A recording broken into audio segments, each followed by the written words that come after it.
দিদি, আমার ঘরটা ঝাড় দাওনি? হ্যাঁ, এই তো দিয়ে এলাম। কি হয়েছে মেজো বউ? দেখুন না মা, যেই আমি একটু বাথরুমে গেছি অমনি সুযোগ বুঝে আমার ঘরটাতে ঝাঁটা বুলিয়ে পালিয়ে এসেছে। ছি ছি ছি, এ খুব অন্যায়। কিন্তু আমি তো ভালো করে। আমি কি মিথ্যে বলছি? লতু, তুমি দেখবে চলো, ওটাকে কি ঝাড় দেওয়া বলে? আমাকে দেখাতে হবে না, আমি জানি।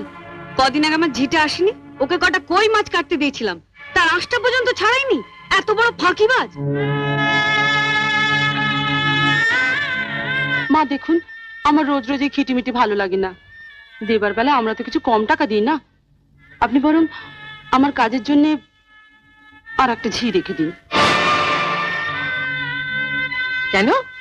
ও থাকতে আরেকটা ঝি রাখবো কেন? ও তাহলে সারাদিন কি করবে? বসে বসে গিলবে?